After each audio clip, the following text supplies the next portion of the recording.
Hello friends, आज मैं आप लोगों के सामने एक ऐसा वीडियो बना रही हूँ जो कि हर एक वो बच्चा और वो स्टूडेंट देखना चाहेगा, जिसे हर वक्त ये सुनने को मिलती है कि कुछ करना चाहिए, कुछ करो, अच्छे मार्क्स लाओ, कुछ अचीव करो। और सब ये बता तो देते हैं कि क्या करना है, मगर कैसे करना वो कोई नहीं बताता है। तो मैं आज आपके सामने संस्कृत का एक श्लोक आपको एक्सप्लेन करूँगी और इस श्लोक से आपके जितने भी डाउट्स हैं वो सारे क्लियर हो जाएंगे। और वो श्लोक ये है कि काग चेष्टा बको ध्यानम स्वान निंद्रा तथेव च स्वल्पहारी गृह त्यागी विद्यार्थी पंच लक्षणम। श्लोक में बोला गया है वो मैं आपको एक्सप्लेन करने जा रही हूँ। सबसे पहला है काग चेष्टा। काग चेष्टा मतलब how the crow is efforting, the effort of crow। एक कौवा कितना एफर्ट करता है, कितना परिश्रम करता है, ये हमें उससे सीखना चाहिए। और एक बहुत फेमस स्टोरी भी है थ्रस्टी क्रो का, अगर आपने ये सुना हो। उसमें क्या होता है कि एक कौवा जब प्यासा रहता है तो वो जितना भी संभव परिश्रम होता है वो सब करता है, तब तक करता है जब तक कि वो एक घुट पानी ना पी ले।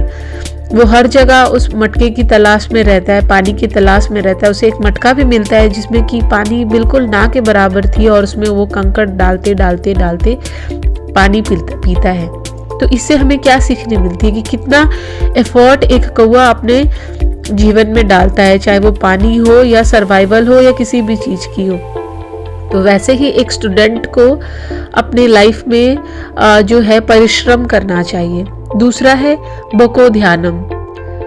बको ध्यानम मतलब कि बगुला या तो हिरन, वो जिस तरह से पेशेंस और कंसंट्रेशन के साथ अपना अगर आपने कभी देखा हो या आप अभी नेट में सर्च भी कर सकते हो कि जो एक हिरन होता है, एक बगुला होता है, वो कैसे पानी में खड़ा रहता है और फुल कंसंट्रेशन और पेशेंस के साथ देखता रहता है एक टक, जब तक कि उसे कोई मछली मिल ना जाए खाने के लिए। तो हमें वहाँ से ये सीखनी है कि हमें कैसे अपने अंदर पेशेंस और कंसंट्रेशन डेवलप करना है। तीसरा है अल्पहारी। अल्पहारी मतलब ईट लेस एंड गुड। पहले के समय में जो स्टूडेंट्स होते थे, भले वो राजा के घर से हो या एक गरीब घर से हो, किसी को भी भरपेट खाना नहीं मिलता था। उसका कारण ये है, आप खुद भी नोटिस कर सकते हो कि जब कभी आप ज़्यादा खा लेते हो तो सबसे पहला चीज़ क्या होता है, आप कहीं पे लेट जाते हो, है ना।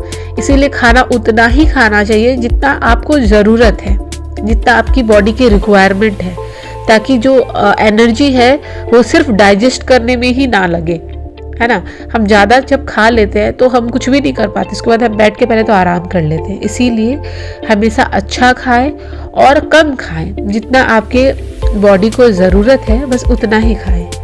और चौथा पॉइंट है गृह त्यागम, मतलब कि आउट ऑफ कंफर्ट आपको निकलना है, राइट। पहले के समय में सब हॉस्टल्स जाते थे या तो गुरुकुल जाते थे।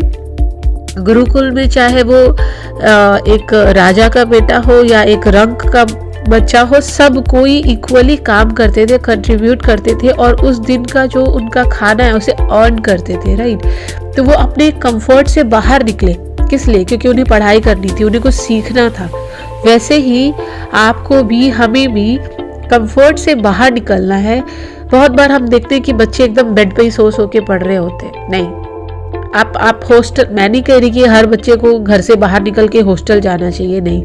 आप घर पे भी अपने कंफर्ट से बाहर निकलो और फिर एक ऑर्गेनाइज वे में हर दिन पढ़ाई करो। आप देखोगे हर दिन जो आपका कंसंट्रेशन लेवल है उससे ही बढ़ता जाएगा। एक आपको सिस्टमैटिक वे मिलेगा कि नहीं, मुझे हर दिन इस समय में चाहे कुछ हो जाए, मैं रात को, एक तो आप जल्दी सोओगे, नहीं सो आपका ये टाइम होगा कि नहीं, मुझे इतने बजे उठ के अपना पढ़ाई करनी है, बेड पे नहीं पढ़नी है, मुझे अपना एक प्रॉपर सिटिंग पोस्चर लेनी है और उसके साथ पढ़ाई करनी है। ये सब जब आप अपने कंफर्ट से थोड़ा सा बाहर निकल के काम पर ध्यान दोगे, कंसंट्रेट करोगे, तो ये पक्का होने वाला है।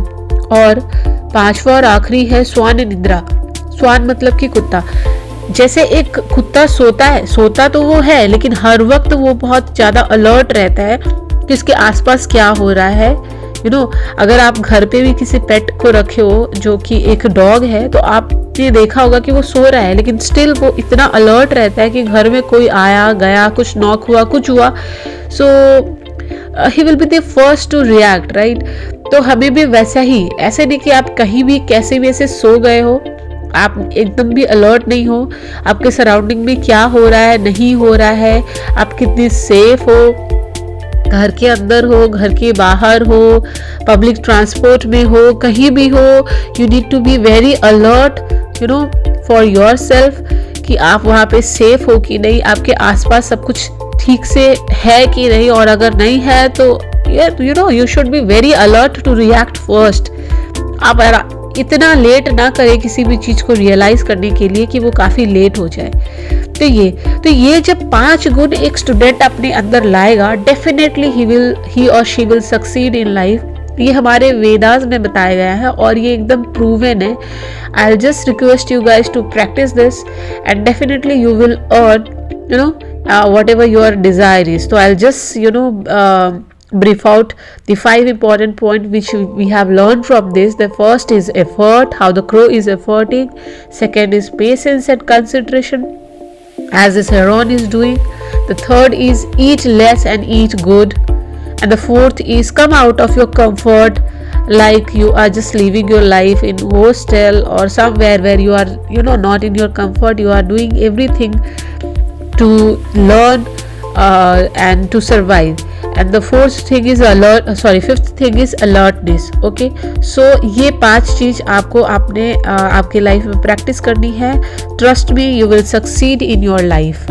Thank you so much. Hopefully आपको ये वीडियो पसंद आया हो। Thank you so much.